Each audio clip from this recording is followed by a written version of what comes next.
All right, here we go. All right, so Rich, I got the, we are now on Zoom. So we are now broadcasting. Oh, sweet. But now, let me just, don't know why Facebook is being slow. I might just do it the old-fashioned way here in a minute. Sharing your timeline. Let's give this one more try here. If this doesn't connect, then I'll just kind of have my iPad filming this. So that's kind of what I'm looking at right now. Interesting. Come on, baby. I got good internet. Hold on, I'll just do old-fashioned way.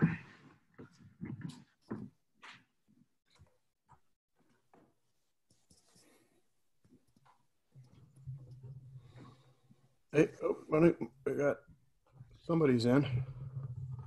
What's that? I think people are in now, Joe. Let's see. On Zoom, anyway. They're on Zoom. The attendees 33. Participants, I got 41. How you do? Well, that might include us, though. Do this. Yeah, most likely. Let me just jump this here. We'll just do the old-fashioned way. Oh. Coming in.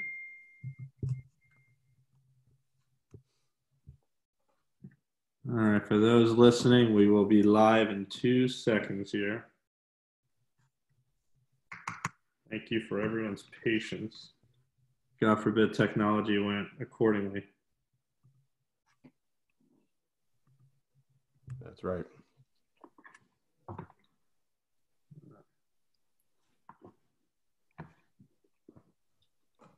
You go. Yeah, you should be able to, right? You want me to do it live? Yeah, if you can. Yeah, if you can do a live feed, that'd be, I guess, the easiest way to do it. I don't know why it's not connecting after all my tests. Okay. So it looks like Pam.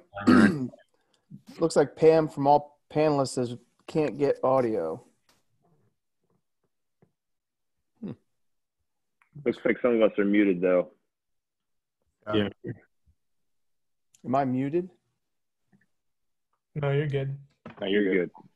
Let's see here. No, everybody should. Yeah, right here for a moment. Video. Pam said she can hear, or she, right?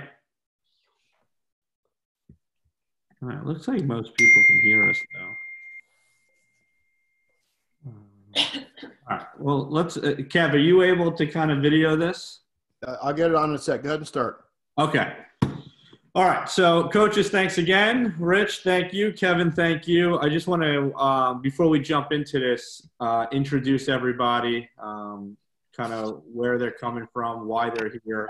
I think we did a very good job on getting the top talent across the country involved here. So I want to start out with Kim. Kim coached Wake Forest. Kim, if you could kind of just tell the viewers a little bit about yourself again.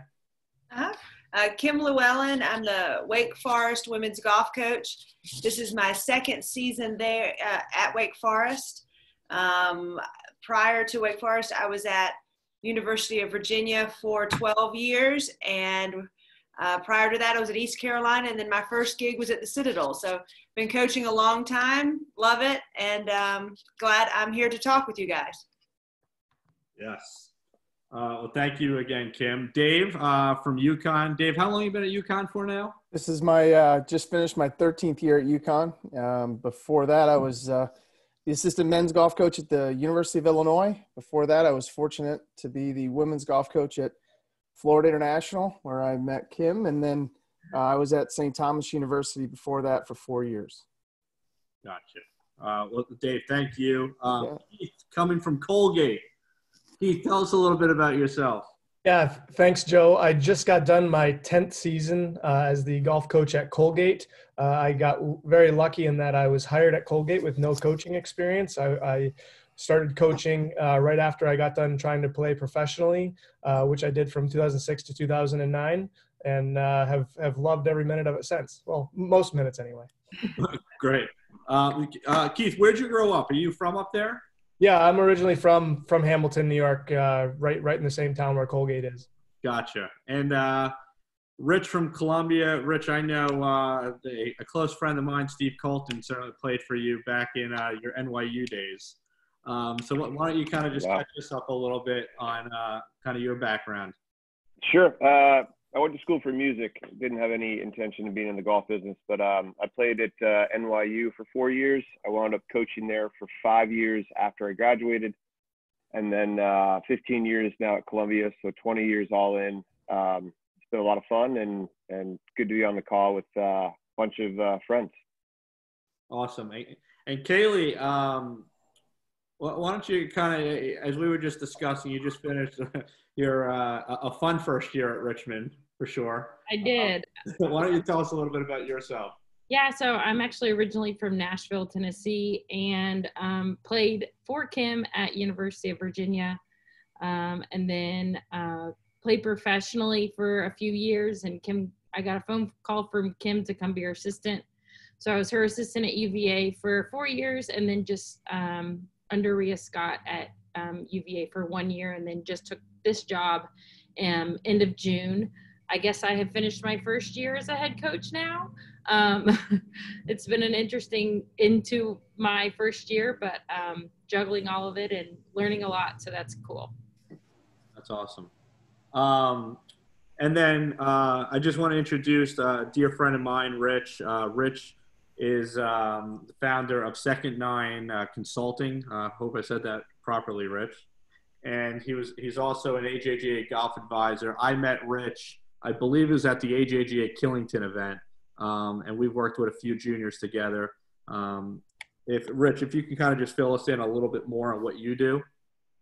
Yeah, so I was a former college coach. I coached at Seton Hall and West Point for 8 years total. And then I started this business in 2015 to help families and juniors navigate junior golf and college placement, everything from what tournaments to play in to what schools they should be looking at, helping write emails and getting for phone calls and things like that. So it's been really fun. I have a partner, Brian Watts, who lives in Oregon, who may be coming in here in a minute. And so it's a really cool service that we try to provide, and look forward to helping some people out today.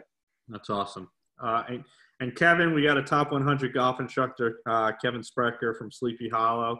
Kevin, if you could just kind of tell the viewers out there a little bit about yourself. Yeah, thanks, guys. I've been at Sleepy Hollow for the last 18 years. Actually, this is my 20th total year.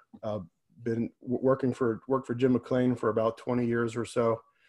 And that's just about it. I know all the coaches here from dealing with a lot of junior golfers, and I'm excited to be part of this. And we are live on Facebook now. I got it hooked up. Great. All right. So kind of, we're all in a crazy time right now. A lot of us, a lot of the viewers, pretty much everybody right now is in the same position where we're sitting still, not quite knowing when we're going to get out of this. And hopefully we do get out of this in the near future. But I think as it relates to this specific topic with this specific panel, I'm just curious to know, and I think the viewers would be very much like to know, how is this affecting your summer recruiting schedules? How is this affecting your recruiting in general? And your incoming, if you have incoming freshmen, how's that affecting you there? And just all in all, how's it affecting your program? So I think we'll just start with Kim and kind of go down the list. Mm-hmm. I think a lot of this is different across sports and probably different across schools. Right now with my incoming freshmen, I don't right this minute. Now things change, as you know, with what's going on day by day. The challenges are, I have one international young lady, and it's difficult. They're postponing all of their final exams. Even some countries are not even going to be holding them. They're going to be doing other things. So if someone hasn't committed or hasn't been accepted into school yet, so maybe they did a later admissions, they're not going to see that. They're not going to have that final result by admissions. Maybe to the summer.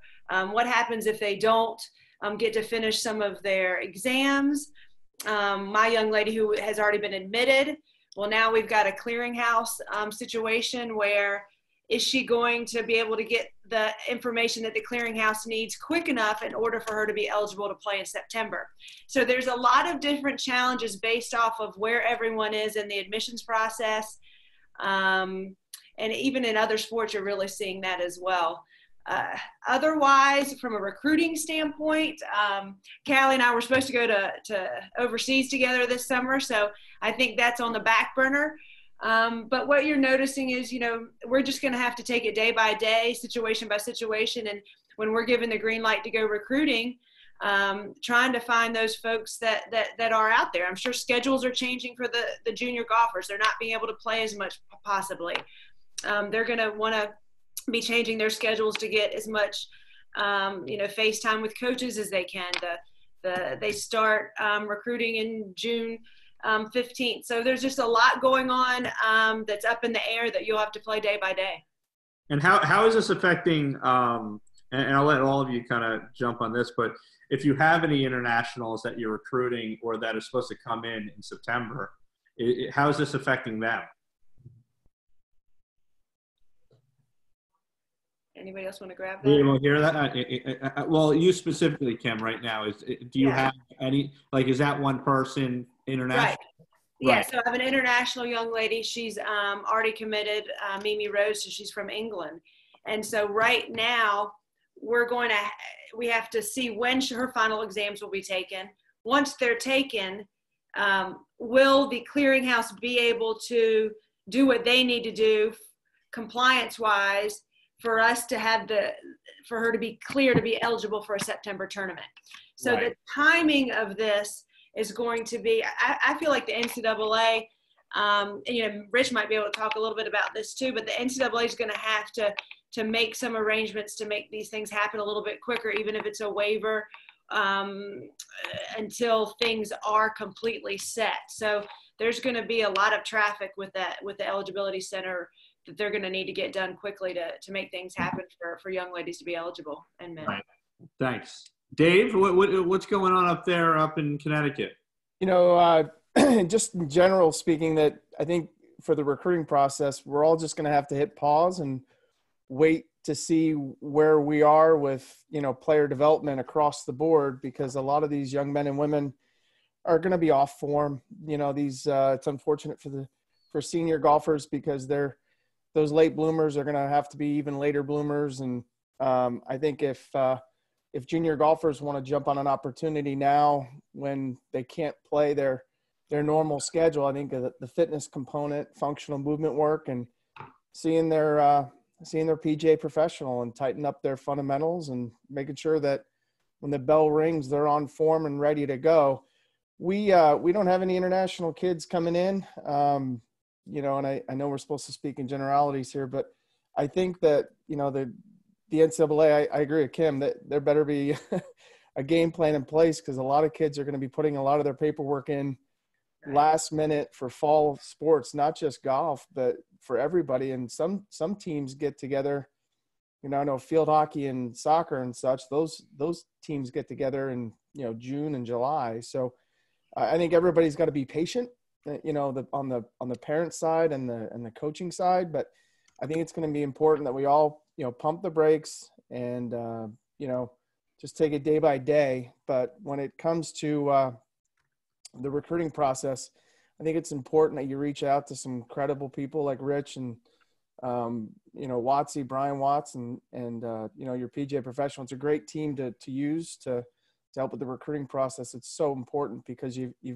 especially now with COVID-19, everybody's got to hit the brakes and just be real patient with this whole process.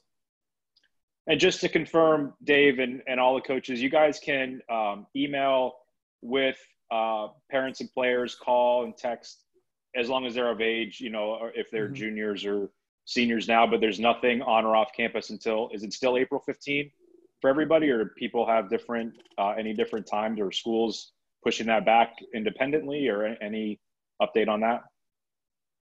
I think it's technically still a dead period. I think the April 15th, I'm not quite sure for the ACC or my other friends here, but I know it's a dead period now moving forward. I believe it was a blanket dead period for all sports in every capacity until April 15th. Gotcha. And I think that'll end up being longer. I do too. Keith, what But do you y'all don't know that. I mean, that would be for parents watching. Even you guys don't know when that's going to lift, or so it's kind of everyone's sort of up in the air at the moment. And I think it's university by university too, because I know we're remote until end of May. So I mean, we're not on campus. Mm-hmm. And we're about the same way too. So. Gotcha. Keith, kind of same thing up there, I imagine.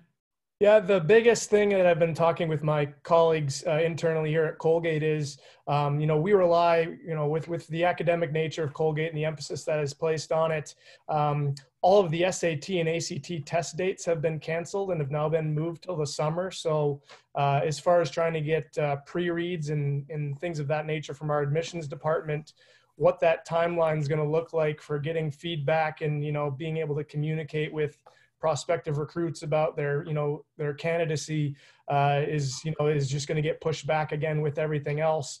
Now, how this is going to sync up with, when we're able to kind of resume normal activities and when tournaments can start happening again is going to kind of make for a chaotic second half of the summer, assuming that we're able to get everything rolling in that time frame. And then even furthermore, and I'll let some of my colleagues here speak to this, but August for us is kind of like a mad dash. We have to figure out how to get our programs ready without being able to have any official activity prior till either September 1st or our school's first day of classes. So we can't really have a preseason. So I'm just looking at my future self kind of at the end of this summer with just having to, having a tighter time frame and then also get the season going. And then we also host our first tournament of the year in our schedule. So all of that's going to have me on my toes running around here, but soon enough.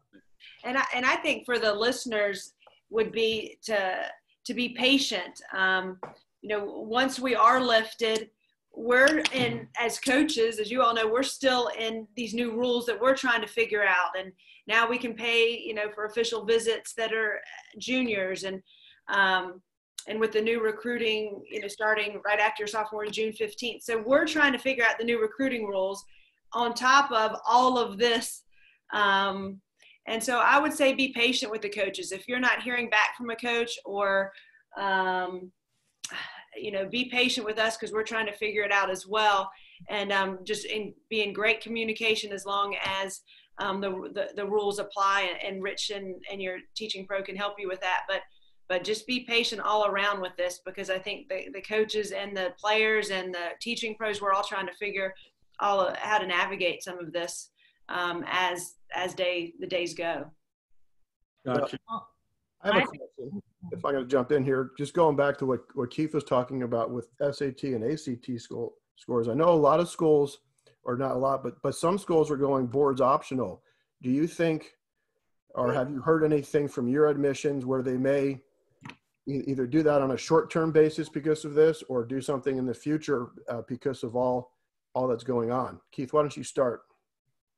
Yeah, I've heard discussions of that. The Patriot League, which we compete in, still and it's mainly geared towards this, footballs and basketballs. They still do banding, and they look at the academic index, which requires a standardized testing score to compute that. I have heard that we are moving away from this, but kind of much like everything that we're doing now, I have a feeling this is going to cause a major shift in kind of policy and guidelines and everything, just because of, there's never a good time for something like this to take place, which is kind of when, Colgate released their regular admissions decisions this past Saturday, and now we're closed. No one can come visit campus. So the students that have been accepted are going to have to figure out, when they want to come visit campus again, potentially. And so in a broader sense, I just think that getting back to your question specifically, Kevin, that everything's going to get adjusted somehow from this. And as far as the standardization or requirement of board scores, it wouldn't surprise me, especially if there aren't enough test dates between now and the end of the summer, that things kind of get, modified a little bit. Right. Rich, what do you, what can you add? Yeah, obviously there's so much uncertainty, and so I think a great analogy at this point is it's so much like golf, right? In the sense that if I'm a student athlete or a prospect right now, it's what can I control? What's within my control? And I've been challenging the kids that we've been talking to really be prepared to talk intelligently about the schools that they're considering. So you got a lot of time on your hands right now, which means you can do a lot of research, not just social media, but actually going back to the old-fashioned website and looking at the information that's available. There's so many things out there for you to be able to peruse and know as a student athlete going into a program or talking to a coach, right? No adult goes to an interview not knowing something about the business that they're applying to or the job that they're applying to. And so I think this is a moment where kids can really do a deep dive as opposed to the quick glance at social media and what we're doing, which is all glorified and beautiful, but really getting into the nuggets of where coaches are recruiting from, for instance, or what the typical majors are, or really taking the time to understand, because I'm imagining this, that this is going to be an armchair recruiting year for us. Or for many programs, where we're going to be looking at stats, we're going to be looking at videos, we're going to be looking at grades that are available to us, and we're going to have to make some decisions.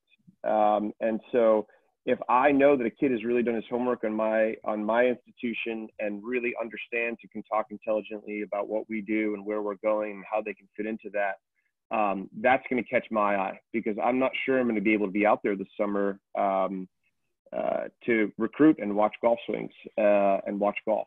So now, I kind of see it more as an opportunity. Yeah, not to interject real quick, but I think what you just brought up is a great point. Is what if, right? What if there isn't an AJGA year? What if the PGA Tour and all these other professional avenues shut down this summer and it doesn't get better? Are you guys going to be recruiting based on years prior? You're going to be recruiting. I mean, I would imagine that you're kind of going down blindfolded to some degree. No question. I mean, I think if you're a coach, you have to think that way right now. Again, I know we're supposed to be in generalities, but I'm 40 miles from the epicenter. And so there's a good chance that whatever happens in New York City is going to be pushing out to what our school ultimately does. And I think to not be prepared for that situation would not be my best self. So I'm proceeding that way. I'm prepared for it. And I'm challenging kids to really take the time and understand and get a good sense of who the schools that they're talking to, what they're all about, and trying to find the best fit, because there's a scenario where kids are going to, especially in lower divisions, where Division III, where you can't make a visit to Colgate, not that you guys are D3, like our NYU or one of these schools where you're just not going to have that opportunity. And then what do you do? And then if you get an offer, what do you do? And so if you're prepared, at least you can make somewhat of a smart decision or an educated decision. It doesn't mean it's going to work, but again, it's all about what you can control, and you can control your research up until the point of visiting the school. And that might be as much as you get this year. Right. No, thank you, Rich. Callie, what are you seeing? What are you feeling down there, down in Virginia? Well, I don't feel as prepared with my 21s. I'm not going to lie. I was actually, you rely on certain things and things do happen. So like Rich said, we are going to be a lot on armchair recruiting, the ones that you've seen, or looking at scores and how the progress of their scores have gone down or how they haven't improved any. So that's where I think a lot of us we're all this is a fluid situation. We go day by day, and that's how we're just going to have to live right now. So Could the coaches touch on, we're talking about armchair recruiting, maybe some other data points besides score or ranking that you might use that a player could send along to you that would be helpful for you to learn more about them as a player? Yeah, I recently have, I really like talking to their head pro or their swing coach. Getting us in contact with them is really good. Knowing what they're working on or what stats they have. I know all coaches look for different things, but just sending us those stats if you have them, or keeping them, or just start keeping them. Send them. Now, real quick, because I think let's use that to kind of segment this into it. I'll let you kind of take the wheel. Is kind of as we get out of the coronavirus concept, let's assume that we're going back to our daily lives sometime in the next few weeks. As it comes to your normal recruitings and what you look for, obviously technology is at all of our fingertips. Most of these juniors, certainly that I see, know their TrackMan numbers pretty well. Some of them even know their analytics pretty well as it comes to their tournament numbers.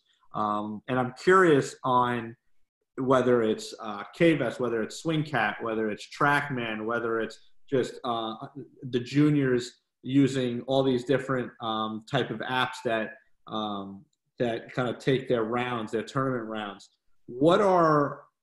Back when I was looking at schools, it was all about VHS, right? It was sending a real solid tape to all these colleges. I remember having upwards of 20 VHSs sending out. So I'm just curious on, especially you, Callie, as this is your first year. So you played golf not too long ago. You were an assistant coach not too long ago. So I'm just curious on, as in normal world, what are you looking for? What can juniors get more comfortable with? I know Rich and I spoke one day, and I forgot what the example was, but it was one of these colder climate schools that club head speed, for example, carried some weight, right? Where they're not going to take a boy that is swinging 105, 106 miles an hour over a kid who's hitting it swinging at 118.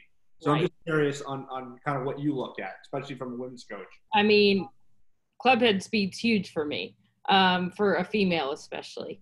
I like to hear what their practice habits are. I like to hear what their workout schedules are.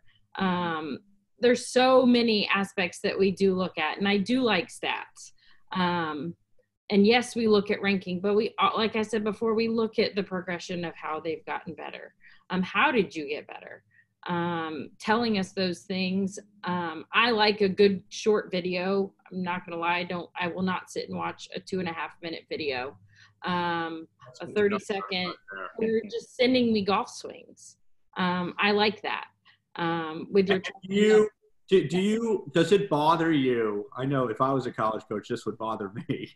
Is if the kid sends it, or their coach or their parent, does that mean something to you? I like to hear from the kid. That's me. Yeah. No, I would agree with that. I don't know if everybody else would agree with me. But. The other coaches agree with that? And it's an immediate red flag if you're having others do your work. Yeah. I bail quick. Yeah. Is that a common thing? Do you see parents sending info versus the kid reaching out maybe originally? Usually the worst sign you see is an email from John Smith, and it's R.E. Timmy Smith's golf resume.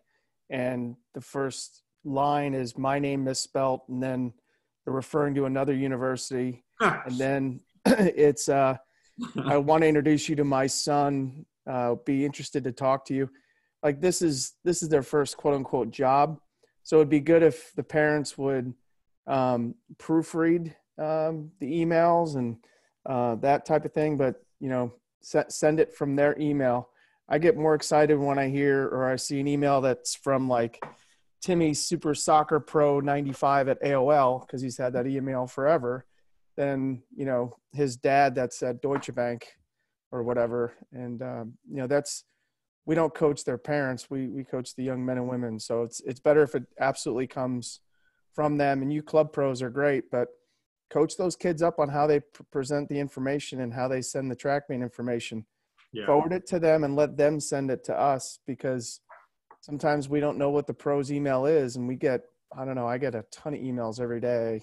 So it's tough to keep up with that part of it. But, you know, I agree with Callie. They need to lead the attack on the coach here on this one. Right. Rich, I know. Oh, I'm sorry, Kev. Go ahead.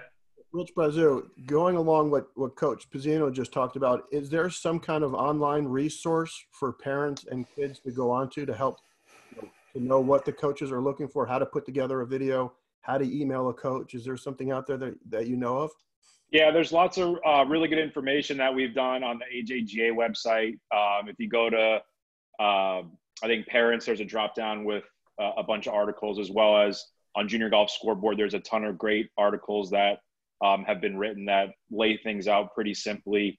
You know, none of it's really rocket science. I mean, you're trying to get the data across to the coaches in a professional way. And I think the player has to own it. Just to continue to reiterate that to any kids that are watching right now, I think that is really, really important. But I would say those two places are really valuable for players. I saw a question on here, just to get back to it real quick. A few coaches mentioned stats. Are there any specific stats programs that you guys would recommend players use? I think hearing from real coaches that stats matter might be helpful to some of the kids that are listening, because I know it's hard to get probably even some of your players still to fill them out. So anything you guys can share on that front would be helpful, I think, for some of these kids.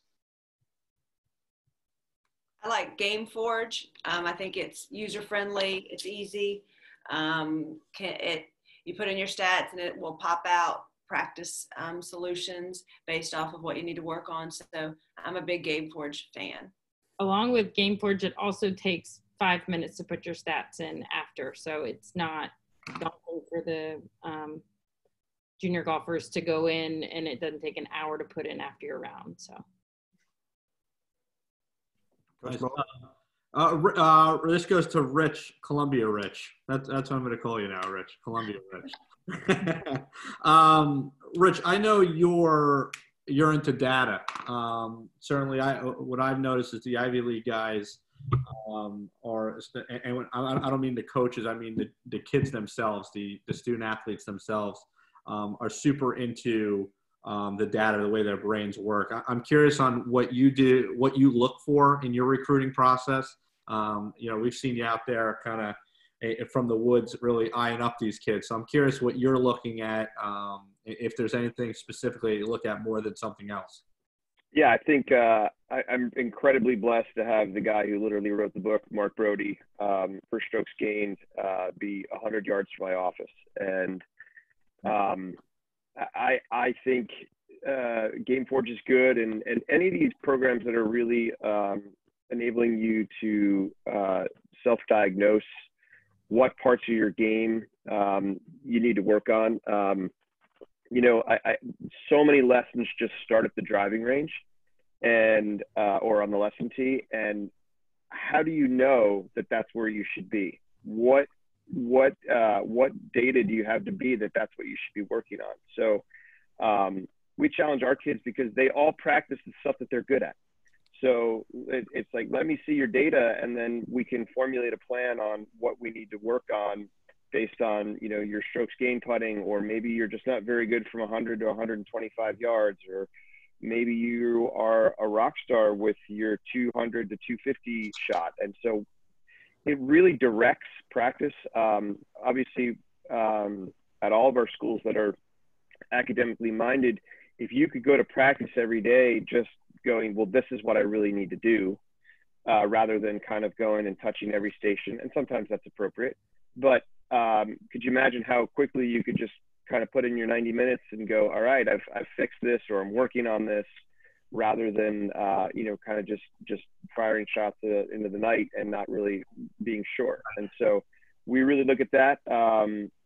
I think our kids like it because there's no longer this question between when I was growing up and your dad would go, you really need to work on your driving, and you would go, my driving's great. And now you can definitively see if you're a good driver of the golf ball or not. So we like that. In fact, I'm starting to see more and more recruits now send that set of data, which to me is incredibly helpful, because then I know the kid knows his game, and I know that I can be really useful to them as they're playing at our school. Right. We had a really good question written up here. I'm going to start with Kim and then go to Dave on this one. So it says, curious for all the coaches from the different schools, what percentage of your recruits do you seek out, see names, scores in tournaments, and make contact, or players that reach out to you, emails and calls? Is it 80% they come to you and 20% you find? What do you? I know, Kim, you coming from Wake, it's probably a little different on when this process even begins, but I'd love to hear what you have on that. Mm-hmm. I think, especially with the new recruiting rules, that I will try to do my best to be familiar with every junior golfer that's out there. If they start playing when they're 8 or when they start playing when they're 10, knowing that I can't communicate or have anything to do with them. And then I will actually start to seek them out, to be honest with you. I'll know what their, so if they're international, I'm going to know what their WAGR is, which is a world ranking. I'm going to know what their ranking is if they're here domestically. I'm going to know what they are in their country. So I will look there and I'll start to seek those type players out. I will say, though, when I've coached at other places, when I was coaching at the Citadel, and I want to say this to everybody, there's a place for everybody to play. And if you do your research and you love the game, there's going to be a place for you to play. But when I was at the Citadel, it was folks that were seeking me. And so I was answering more emails and looking at those type players. So I think a lot of it depends on where you're at. For me particularly, I'm getting out there, knowing them when they're young, and then seeking them out when it comes recruiting time. Great. Thank you. And they're teaching pro at the time that I'm allowed to with compliance. So. Right. And when does what is it, junior year, you're allowed to speak with them? Is that? Right after their sophomore year, June 15th, you're allowed to speak with them and have conversations about recruiting. Gotcha. Dave, what do you see up there in UConn? Well, just generally speaking with the whole recruiting process, I think it's so much easier for young people today to be able to do their background on all of our programs. I think back probably when we were all being recruited, there was just the Ping College Golf Guide, and we had to flip through it and go through that and see what schools we liked and where we wanted to go. And hopefully the coach didn't leave by then, but it was such a great resource. But I think today the student athletes are so much better prepared than I think my generation, that they know what they want. They're wiser. They need to go take visits. But the challenging part is, we have a restriction on when we can do official visits now. But with that being said, doesn't mean that when you're at a certain junior golf tournament in Missouri, you can't go and look at, Missouri State and go check it out on your own and drive around the campus. And I think those things are important. But, I know that there's NCAA rules. I can't really tell you exactly where we are with what we do for that aspect of it. But I think it's important to understand that the students and their parents, they have the internet, they have this platform now to be able to learn more about institutions. And, I think it's different for everybody, but I think the important thing is to go to a place and check the campus out when the coaches aren't there and that type of thing, to see if you really love it, because I don't think you can go to a school and like it and then transfer somewhere else. I don't think that's the best idea. I think the best thing is to go to a place and to fall in love with the academic community, the academic experience, the student athlete experience outside of the golf, because the van rides and the trips, that stuff is above board amazing. It's the week before finals when you're grinding it out, are you still going to love that institution? And I think that's the important piece. Now, Dave, being up in UConn, I know you have a lot of Sox fans on your team. I do. That I do. Just out of curiosity, and this question I'm also going to throw over to Keith as well, is you guys play golf. Anyone who played golf in Northeastern College knows that it gets freaking cold. It is rainy. It is cold, as we all know. So does that affect where you're looking for these kids? Does that affect where they're coming from?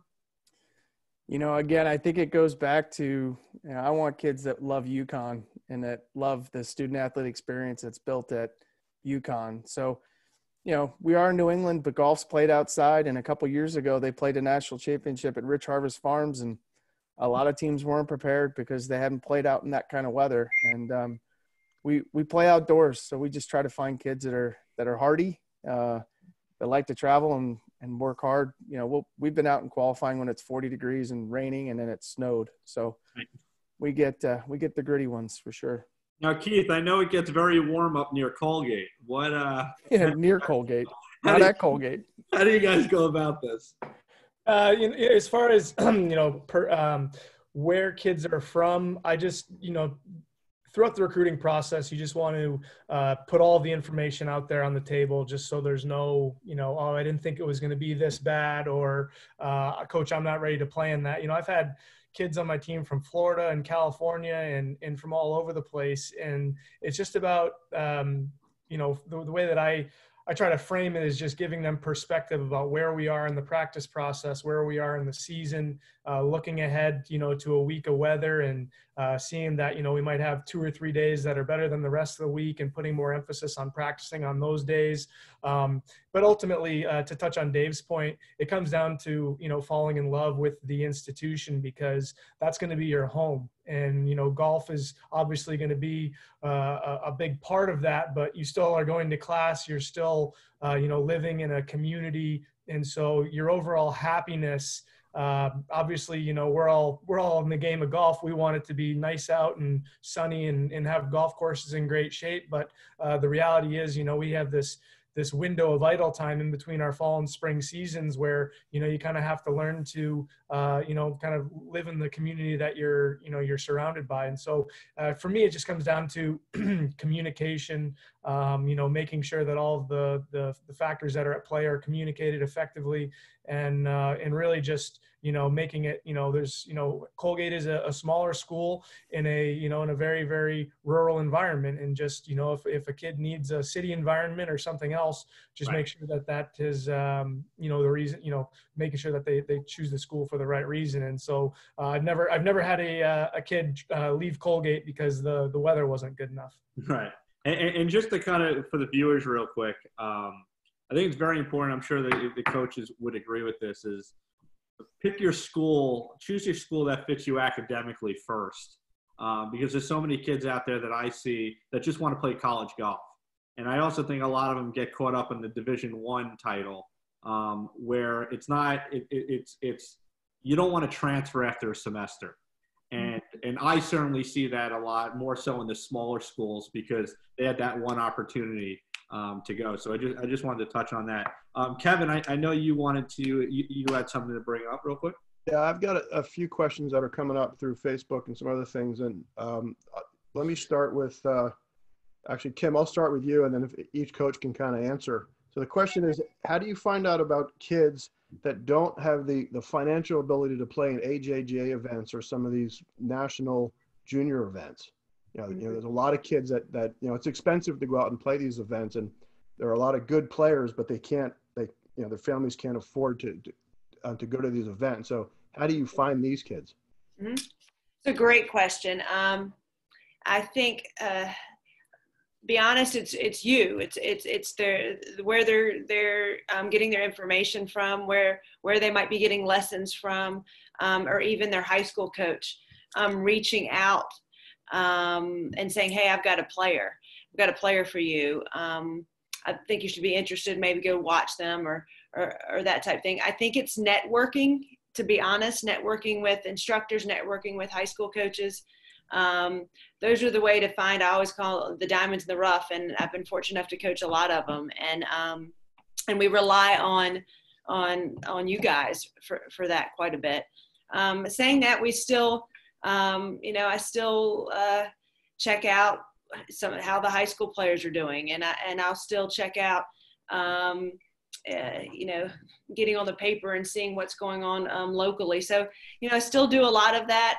I will say prospect camps are huge right now. And that is, you are allowed to go to prospect camp. You're allowed to go to the institution when it's a camp environment. And if you, instead of playing 3 or 4 events in the summer that might cost you a lot, I would say go to the research a school that fits you academically, athletically, and then go to one of those prospect camps. I've got 2 individuals in 21 that came to a prospect camp of mine. And so that I would not know, I knew of them, but didn't know them as well until they came to that prospect camp. And I said, hey, these players are good. They've got a lot of room for improvement, and they'll be on my roster next year. And Kim, do you, and I'll let all the other pros touch on this, but is there such thing as walk-ons for you? Mm-hmm. Yes. I think that's, each coach has a different philosophy on that. I like to have walk-ons, and a lot of times those walk-ons, when I was at Virginia, I had 3 walk-ons that ended up All-Americans when they left.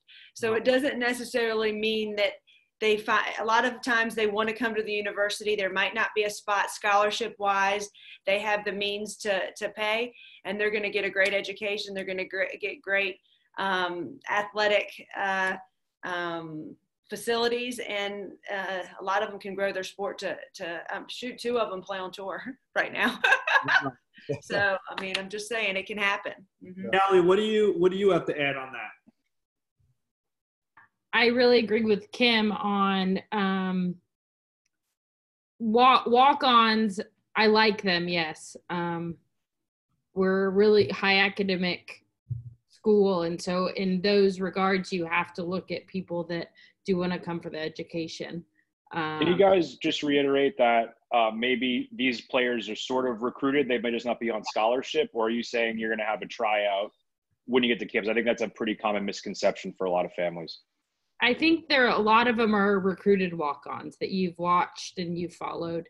That's how I have done things in the past. And so I would agree with Kim on that. We do have recruited walk-ons that come, and they end up usually being really good players and really good teammates. So, and to answer your question, every walk-on I've recruited them. I've watched them play. They come, they get everything that every other player does. So they're getting the bag, and they're getting the equipment. They're getting the cool tennis shoes. They're getting the full experience. I mean, we're as coaches, if we have a player that comes, because it's still an investment into the school still is having to pay for tutors for them. They're still having to pay for this, that, or the other.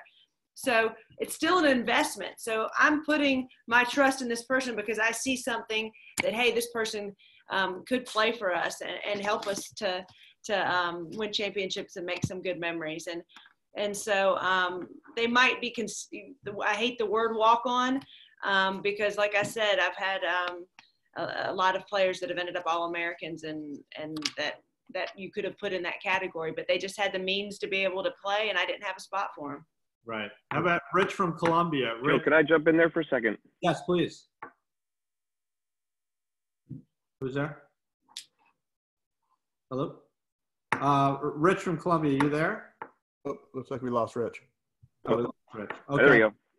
I was just going to add in that, I think it's really important if you are talking with a coach to the recruiting process and it gets down the end and maybe you don't get chosen to be supported in the admissions process, that you do ask that question, because I think there are plenty of programs out there that don't have as liberal of a policy.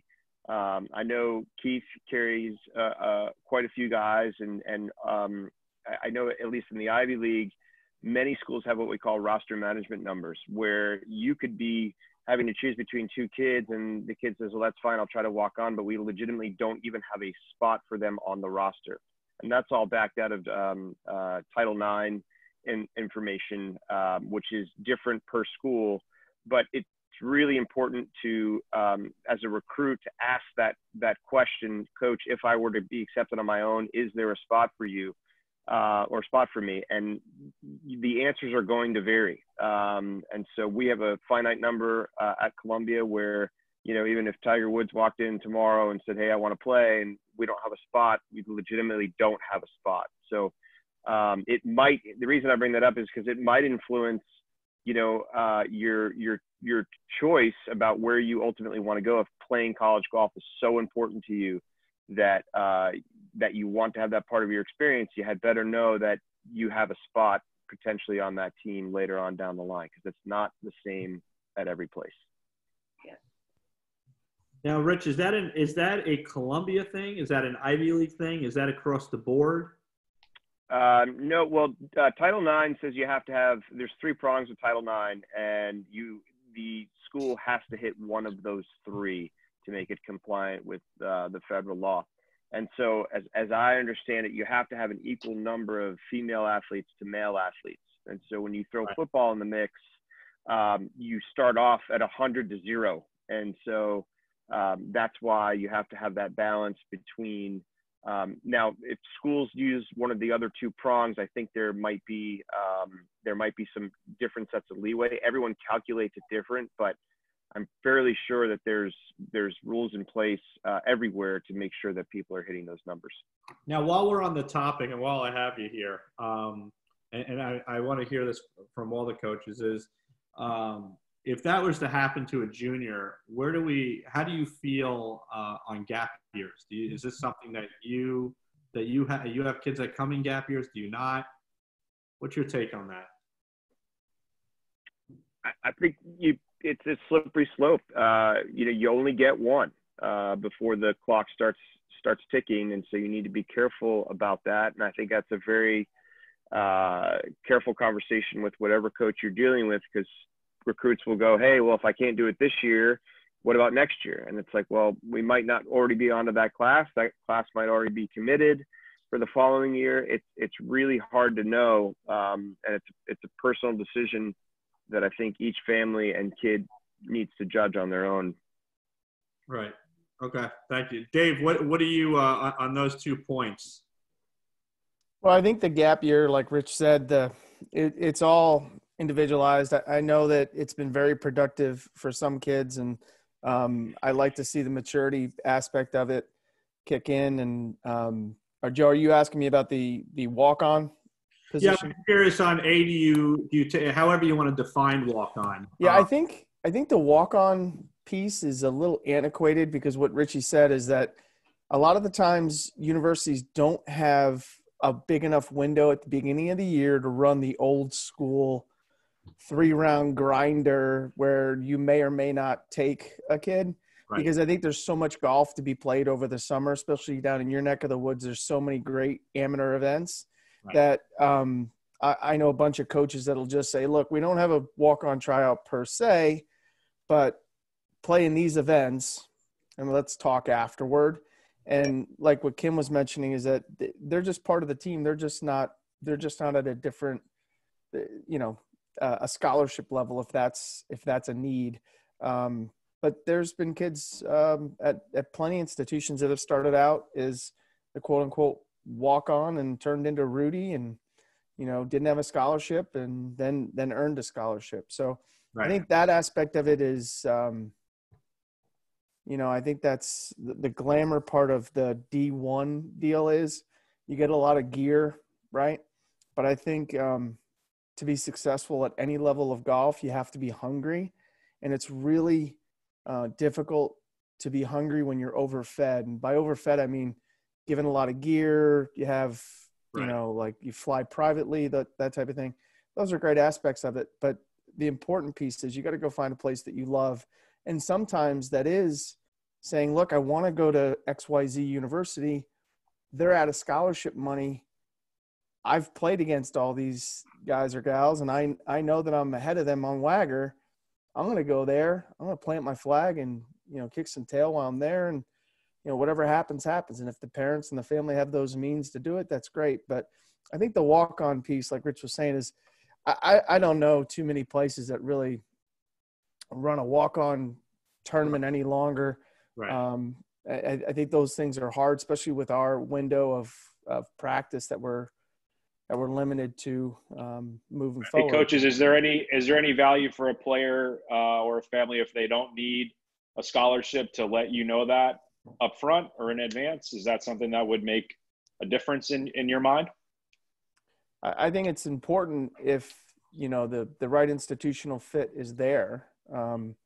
You know, and I think that needs to be the story across the board with all the coaches, is that, you know, you let the coach know, like, hey, if, you know, this works out, here's where we are. Because I think the important piece is the institutional fit on both ends, the family and the player.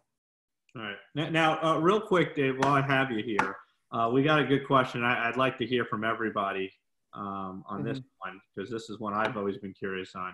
So this is from Maverick Conaway. Curious to hear from the coaches. Do you have another junior golf series that you follow closely other than the AJGA, such as the Hurricane Tour, Future Series, something like that? Or certainly up in the Met section, I know we have a very good amateur circuit that goes on. So I'm very curious to hear from you, Dave, first, is other than let's throw in the USGAs in there too. Outside the USGAs and the AJGAs and the North-South, those type of events, is there another tier that you go to? I you know, when people mention tiers of junior golf, I think sometimes that's a little unfair, because, you know, even Tiger learned how to win in his local area and then branched out regionally and nationally and statewide. I think up near us in New England, we're pretty blessed. We have a great State Golf Association. There's a lot of good junior events. The U.S. Challenge Cup Tour is phenomenal. It's very reasonably priced. They play multiple day events. So it's important to look any level, because I can tell you right now, of all of us here, we'll find you if you can play. And if you're a good institutional fit to our place, we'll find you. But go learn how to win. And that means you got to start slow and learn how to compete, learn how to win, learn how to, you know, sleep on a lead, those type of things. But it's important that don't, and I saw this a lot when I was a women's coach, and I don't know, maybe the women's coaches can chime in, but when I was leaving women's golf, there was a trend of young women that were just not playing high school golf any longer. They were frustrated that their coach wasn't great. And I would beg them to stay on the team, because the institution, I mean, the whole thing about being a team in college is the camaraderie and the time in the van and learning how to, you know, not just carry your own golf bag, but be, you know, mindful that you're responsible for the team score. And I think that sometimes gets lost in an individual game like ours, but try to have the student athlete play in as many events as they can. And if you want to use the word, learn how to win locally and then take the next steps up. But you're right. In the Northeast corridor, there are a tremendous amount of junior events, the Met section, the Met PGA, the Met Golf Association, Connecticut State, all the stuff up near us. They run absolutely outstanding events, and the U.S. Challenge Cup has been a big asset. Right. Keith, what about you? Do you have anything to add to that? I would just say that for me, when I am following a student athlete or someone is being introduced to me, the thing that I look for is just diversity, is just, you know, within obviously, you know, a family's ability to go places, just, you know, have you played in different conditions against different golfers from all over the place? Because ultimately that's kind of what we do as college teams, is we're not just kind of staying within, you know, an hour or 2 hour drive from our institution's campus. We're traveling all over the country to play in tournaments, and we're exposing ourselves to individuals that have played all over the place. So for me, there's no, you know, if as Dave said, if the talent is there, regardless of the level you're playing at, you know, we'll find you and track you. But for me, you know, if I look at a resume and I see that the kid has played more than just kind of local high school leagues and has played, you know, outside of the state, you know, to a certain degree, then that's going to let me know that they've, you know, played in different conditions and are prepared for, you know, the different, geographical places that we might, you know, our schedule takes us. Right. Callie, what are you, where are you looking? Obviously you're probably heavily on the AJGA, but to these other points, are there other avenues you look at? Yeah, so for the girls, we have the Peggy Kirk Bell Tour, which is growing. It goes to actually every college town right now, or it would during the spring, which gives all the girls an opportunity to look at different schools, which I think is, Dave said that everybody just go look at places. And I definitely agree with that. Go see what it is. Go walk on campus and look at the other students around you. But I really look at Peggy Kirk Bell a lot just because they're close and the competition is usually good. So that's a lot of where I look. And I've got VSGA who's good, and North Carolina's got really good junior pro tournaments as well with South Carolina. So I look a lot right there right now. So Rich, what about you, Rich? Yeah, I think Dave really has it, and Keith, for the men's side, State Open, State Am, U.S. Junior, U.S. Open, U.S. Am, AJGA, Hurricane. All of these are really solid, and the FCG stuff on the West Coast, which I know is making its way over here. I don't really discriminate at all. I'd love to see as many scores as makes sense for the family. I've recruited a kid that's never been out of the state before because of financial reasons and was a wonderful player. And then kids who have played all over the world. So I think Dave's right. When, we're going to find you. If you're a good player and you're putting up good scores and you're winning, we're going to find you. Maybe a little more pertinent is how do we find you with Junior Golf Scoreboard and the AJGA website and the WAGR. If you're playing those types of events, they're going to be logged somewhere, and they're going to ultimately generate a ranking for you, and that would give us a place to start tracking you if we've never heard of you before. Now, we just got an interesting question. Is there such thing as a junior playing too many events per year? I love this idea of, I've been using it for a while, just play a third, which is, would meaning playing super local stuff, a third of your time, maybe some more regional events, the second third of the time, and then really trying to play some national events a third of the time. And I think it goes to that idea of what Dave was saying before about developing some confidence, especially in your local backyard, where you're going to go out and you're thinking, hey, I could be top 5 this week or win it.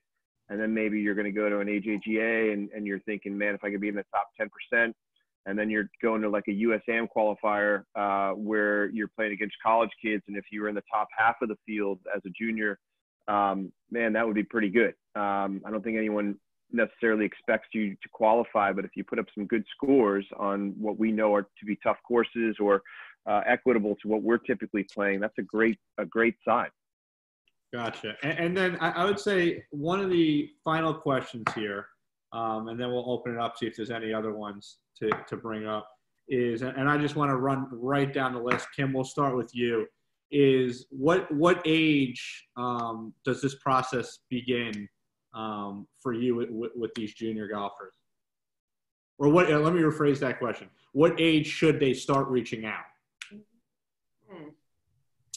I think with the recruiting rules now changing, up until this year, you could contact a coach at any time and they could contact you. And so that was starting a lot earlier. Well, they've tried to put a halt onto that and to make the recruiting start a little bit later. Saying that, I think I start trying to research players whenever they start playing, and to get my name, to start recognizing them, knowing where they're from, that type of thing. But I'll tell you, right now we're not going to really start recruiting them up until they're juniors and seniors. We'll obviously know about them freshman and sophomore year. And like I said before, I think prospects camps are a good way to get an idea of what schools you might like, what coaches you might like, and go ahead and make some of those connections. So, I'm going to start early, at least trying to put faces to name, just so when it is time to recruit them, I'm going to know what I'm looking at. Right. And do you find that you're able to get a pretty good grasp at an 8th grader, 9th grader on where they're going to be senior year, or are you getting a large bunch of girls? That's a great question. I'll be honest, what I do is I look for good information. If they're coming from an instructor that has good information, so I know that they're going to continue to grow. If that instructor has a set plan with statistical information that guides their practices. If they've got good information, I'm more apt to take a chance on somebody because I know they're going to be getting better than if they're not having great information. Gotcha. Callie, what do you have on that? Yeah. With all these, obviously, we're getting a little later in recruiting. And I mean, when people start sending me things, I'll start getting to know their names and watching them throughout their high school until I'm allowed to contact them. And then even when we are at tournaments, we'll go watch the younger ones every once in a while to put a face to a name, like Kim said. So we do try to get to know who we are looking for and who we want to contact on June 15th. Starting 8th grade probably. So getting your name in our inbox or on our radar will only benefit you. And so, yeah. Gotcha. Thank you. Rich? Switch there. 3, 2, 1. Keith, what do you got? Yeah, I mean, starting with, as Kim said, putting a name with a face as early as, freshman into sophomore year. For us, certain academic thresholds need to be met. So for somebody to really jump off the page as a potential recruit here at Colgate, I'm going to have to see at least probably, 5, maybe even 6 semesters of a high school transcript, just so I can, know who's, know what their academics look like to, make sure that they're a viable recruit. But as far as tracking performance, when they start freshman and certainly into sophomore year, I keep, I have a software platform that I use to, kind of document, who I've seen, who I've met. Obviously, with some of the boys junior golfers, they're still physically developing. Kids are still growing. They're kind of, their swings can change with growth spurts and things of that nature. So just trying to, monitor progress and it all starts, once high school hits.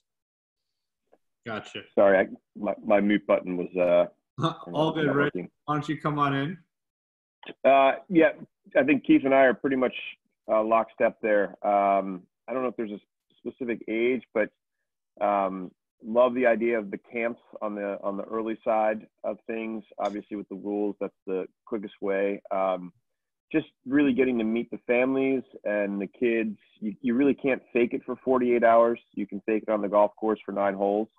Having that first touch, and then from there, really starting to track, sophomore, junior year. But with the academic piece, without a test score, it's really hard, or 6 semesters of school, to really have a good understanding of whether or not that person's viable or not.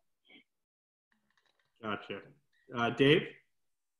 A lot like what Keith was saying, we're tracking scores, and what Kim was saying, I'll go find, if I know that I see a kid that's sent us some information, I'll go follow them. But other than that, that June 15th date is a pretty big day in our lives. So other than that, we're just we're doing our homework on our recruits and our databases too. So other than that, I rely heavily on those junior visits now, but I lean on the club pros a ton, and I like to reach out and find out who the person is character-wise, and find out if they'd be a good fit. So we reach out to their whole teaching triangle, if it's a physio coach or their swing coach or whatever it may be. But yeah, we identify early and we go from there. Gotcha. And for the last question, then we'll wrap this up. I've been having maybe up to 12 text messages here on the same question. So it's a bunch of coaches around the East Coast here, and they all, and Kevin, I'd love for you to kind of talk about this first, and then we'll hear from the coaches, and then Rich, kind of what you've seen from other coaches as well. But what can these local swing coaches, how can they help their juniors out? What can they do to put their kids in the best positions to speak to these coaches? Well, I mean, I do it a lot. I've reached out to all the coaches that we have on the panel here, And as far as what the kids can do, it's get your games in shape. It's get your long game, your short game, and whatever, and utilize their coach to reach out. I think it carries a lot of weight when a coach reaches out to when a teaching coach like myself reaches out to a college coach. Because I know when I reach out to Kim or any one of the other coaches, my reputation's on the line. So I'm only going to reach out to them when I'm 100% competent that this kid's going to be good for that program. And I'll sometimes steer kids away from certain programs because I know the coach and I know the kid, and I don't think it's going to be a good mesh, or the kid's just not ready. So hold on for a sec. Sorry. So I'll do that. But I think what the kids, what they need to do is get their games in shape. I forget who said it before, but coaches will find you. If you're good enough, the coach will find you. For the players that aren't in that top, let's say the top 100, that's where coaches like myself are going to come into play. So I can reach out to Keith and Rich and Callie and Kim and Dave and say, hey, I got a pretty good player here. You might want to take a look.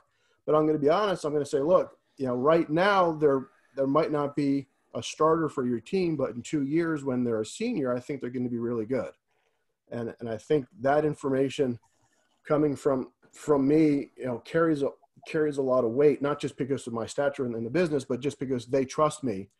And if I start just firing out emails to any coach and say, hey, coach, take a look at this player, and the kid's a dud, no one's going to listen to me anymore. Right. Thank you.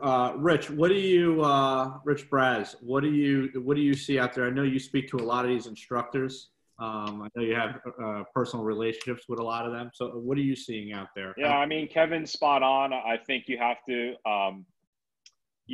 be, for the instructors, just be really honest with the coaches. And if it's not the right fit, you need to tell the player why they're not ready to make that call. That can be pretty good motivation for a young person. If someone that, they look up to says, hey, you need to work harder, I'm not willing to do this yet. Maybe that pushes them a little bit. I'd also say, for the instructors, it's, to get on the course with them too, and to see how they handle different situations. I know both you and Kevin do that a lot, even if you're just going and playing a few holes or watching them how they hit shots around the greens and stuff. I think that's, really, really important. And, to maybe go watch a college event or get to know some of these coaches on a personal level. It takes time, but it can definitely help, your players over the course of time to develop the relationships and have some trust with them. I've got 2 more points. One thing, and I know, and if any of the coaches disagree with me, let me know, but these kids got to be careful with social media. What they put out there is very, very important. I know some coaches have come to me and said, your kid's a great player and whatever, but his social media is horrendous. And I don't want a kid on my team like that. Right. Coach, would everyone agree with that? Oh yeah. Yeah. That's Very much so. Yeah. It's a huge recruiting thing. And then, they need to be honest with the coaches. I have one kid that was going to go play at I'm not going to say what school or where, but I heard through the grapevine that this kid was being recruited at this school, but he only wanted to go because of the scholarship. He wasn't going to go for other reasons. It was a military academy.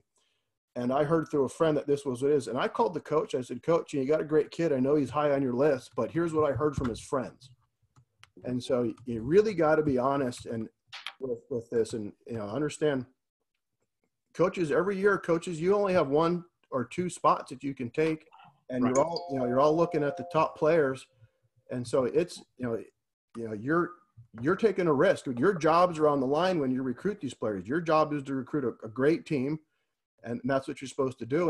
And develop a fun, nurturing academic college experience for these kids. And you don't want to get, I'm not going to call them a poison pill, but you don't want to get some of these kids that are going to come in and transfer out. They're going to use your school to leapfrog to another school or something.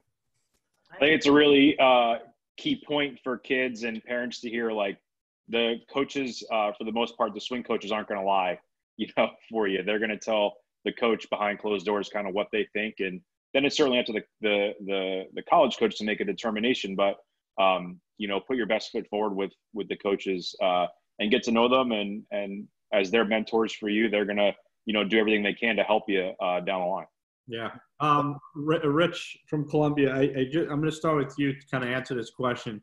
But if all the coaches at the end of their answer can just touch upon, if you look at junior rankings on Junior Scoreboard, if you have kind of a range in there on where you look or where you won't look outside of that class rank as well. Rich, go ahead. So I would say if I was a club pro and had an established teaching program and kids were coming to me and saying, would you mind reaching out to this coach? And by the way, I think this also goes for parents too. The question has to start with just why this school, and tell me why you think you'd be a good fit there. And so this kind of harks back to the idea of really understanding what the best fit is for you. So just this past November, the signings all came out, the early signings, right?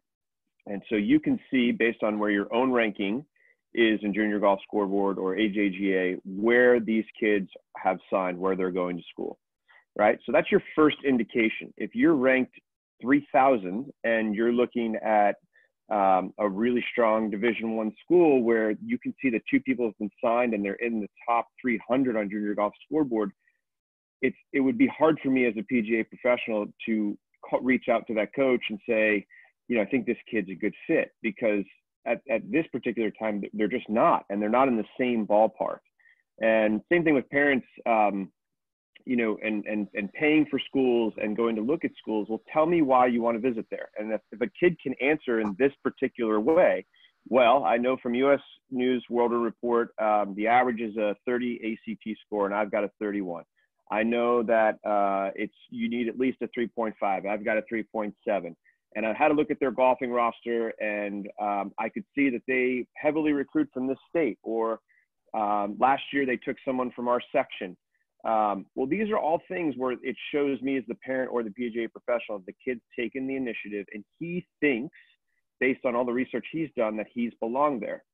And if someone came to me and said, hey, here's the reason why, I've got these grades, I've got this golf, and it seems to be a good match for this particular school, well, that's a very easy phone call for me or a drive as a parent to make, because the kid probably has a legitimate shot at being recruited. But it really starts there with the kid driving the process and the pro being able to get behind that. And, could you imagine getting that call as a coach from Kevin Sprecher and going, this kid knows your program, he knows who you're signing, he knows what your grades are required. I think he's a good fit. Well, that's somebody I'm going to perk up right away and go, definitely, let's talk. And so just really having all those pieces together is, I think, someone's best chance of, really putting in that research.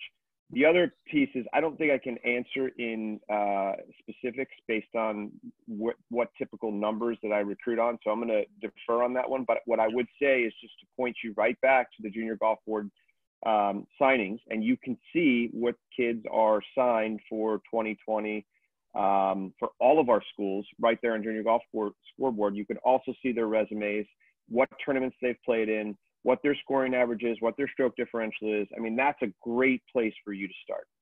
Right. And I would imagine, and tell me if you guys don't agree, I would imagine, you better be at the top of the leaderboard in your section first, right? In your area first, right? Because to Kevin, go ahead. I think you got to be careful because when you look at states like California, Florida, and Texas, their weekend just jam get together, Texas Junior Golf Court tournament, there's so many good players there that they're probably like middle of the road tournament is probably ranked higher than the AJGA that's held in Northern New York. Right?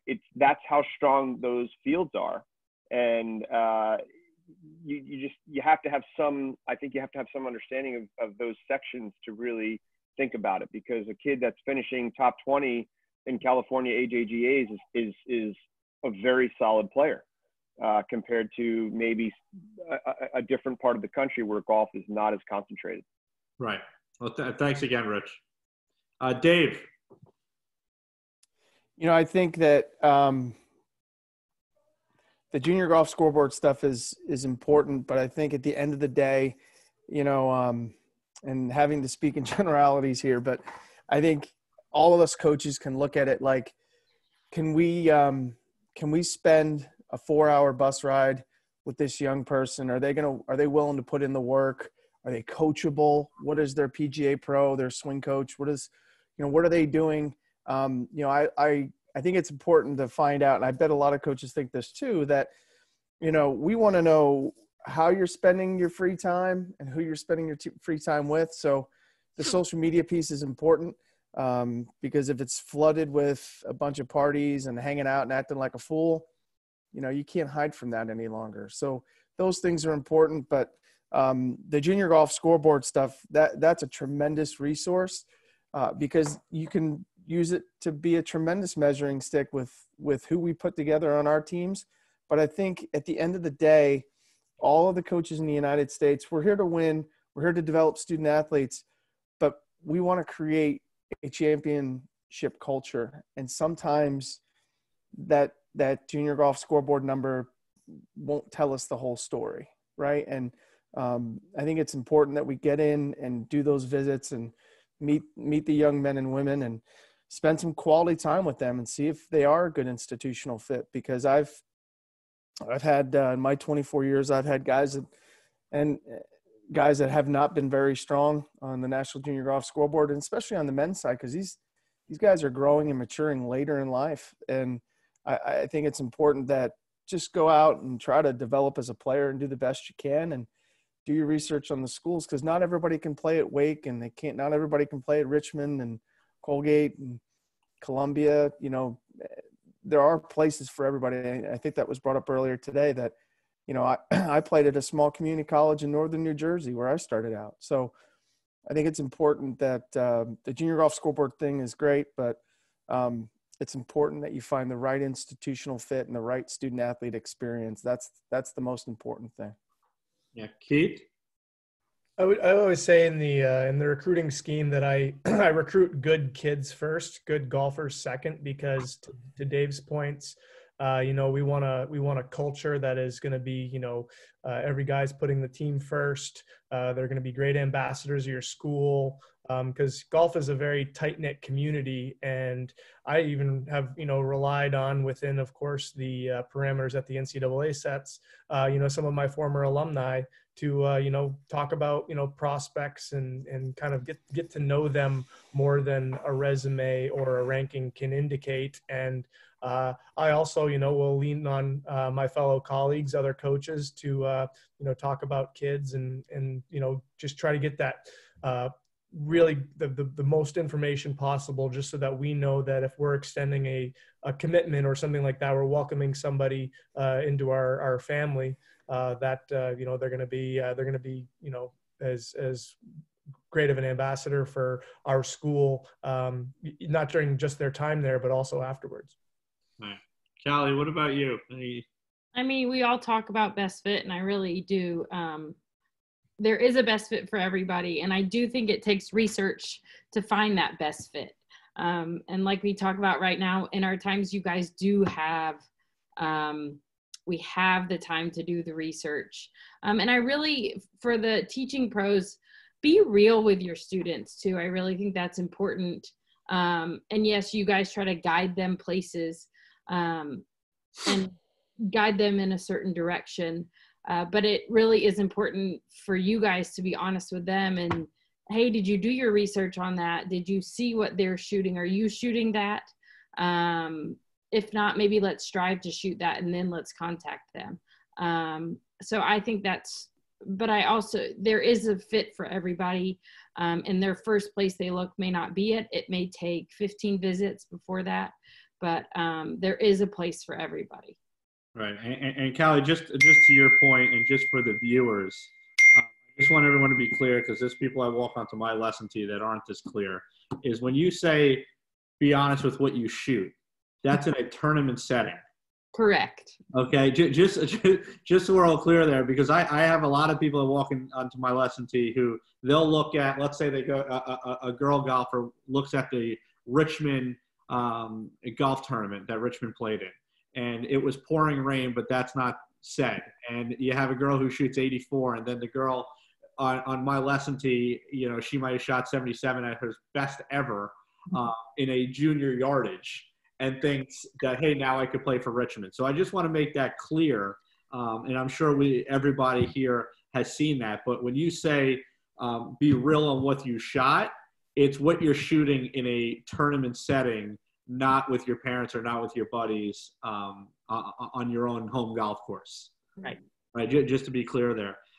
Kim. Mm-hmm. And I would reiterate what you just said. I think, I mean, I shot 1 under this 9 holes yesterday, but I was playing off the red tees and probably some of the junior tees too. So, I sure couldn't play anymore for a high level. But my point is, know what your game is and do your research. There is a place for everyone everywhere. I've coached at many different levels, but you need to do your research. GolfStat's a great place to do your research. Go to GolfStat. They have all of the rankings for the teams at all levels of the players. They have Division I, Division II, NAIA, they have it all. And so I would say go look at that, see where you fit academically and athletically, and then start narrowing where you might want to visit or who you might want to talk to. Because, we'll get some interesting emails that, someone might say, hey, I'm number 1 on my high school team. I played 9 holes. There's only 3 people on the team and I might've shot 45. Well, if you go do some research, that's not exactly what we're looking for. Now, someone might be looking for that, but you're not going to want to waste your time writing those emails either. So I would say make sure you know where you fit. And we will find you, as a lot of us have said. And I would say, there have been many times that I've been watching a player and I don't know anything about them except for their name and where they're from. And I'm going to reach out to the teaching pros that I know in that area. And I'm going to say, hey, do you know anything about this person? Who teaches them? What golf course are they from? Usually I'll get an answer pretty quickly. Then I go further. I contact that person and I'll say, tell me about them.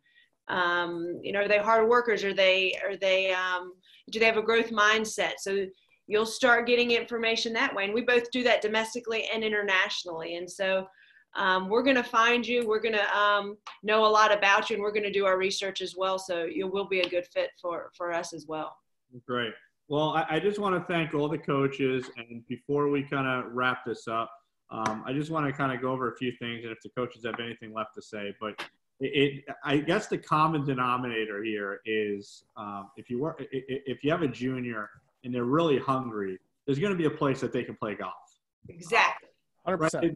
They're going to have the opportunity to play golf. And I guess it all depends on how important that is to their next step and beyond on how much they want to play golf. So I think that's a huge piece here. I think the big thing that I heard from each and every one of you is, and this goes for student athletes in any sport, I would imagine, is you got to grow up a little faster. Right, you got to grow up a little faster when you're a student athlete, and that's well before you get on campus. What I would do is, and I urge all my kids this, I know Kevin does the same thing, is you're essentially your own business, if you will, and that's how I tell my kids to carry themselves. When they're on a golf course, and sometimes a coach will learn a lot more about them after they make a quad rather than going on a 3-hole birdie stretch. Mm-hmm. So I think that's very important. And to the parents out there, this is your kid's journey, and to empower your child, male or female, to reach out and to Rich's point or Dave's point, it's okay to help them along the way. But at the end of the day, this is their journey. Let them be the captain of their ship that they're trying to sail and play college golf. So anyway, I just want to thank all of you. Does anyone have anything else that they'd like to add? No, pretty good. So just to let all the viewers out there, coaches as well, is this will be also saved on YouTube. So this will kind of be a good thing I know for Kevin, myself, and Rich. There's been a lot of nuggets that was discussed here that I think some things some people know, other things people need to know. Certainly as they start the process, even before they start the process, I think these are things that they need to know. And then the other thing I do is I certainly don't want to flood our coaches that we had on here with 9,000 emails, but you're more than welcome to flood Kevin, myself, and Rich on our emails for any questions that you guys have, and we'll do our best to direct it. I saw that we had some good action from the Mets section in terms of some juniors were on here watching. So I just want to thank everybody. This is something that I've been wanting to do for a long period of time. Unfortunately, it's under these tough circumstances out there, but if we can learn a little bit more and these juniors can be a little better.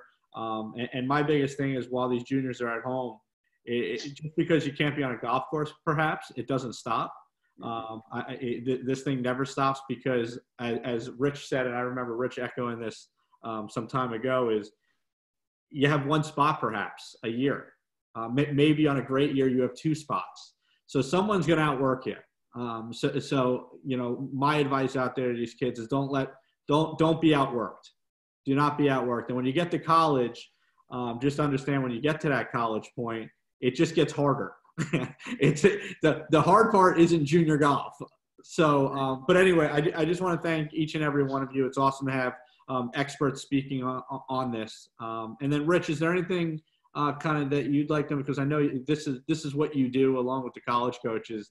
And you speak to these kids, every day. I think we covered it all, man. That was really good. Thanks to all the coaches. That was great information. It's always good for the kids to hear it from the horse's mouth, and appreciate everybody's time. All right. Well, thank you guys. Any questions? Feel free to reach out anytime. Yep. Thanks, guys. Thank you for hosting this. Thank you. Thank you. Thanks, Joe, Rich, Kevin. Thanks. See you guys. Okay. Yeah. Bye-bye.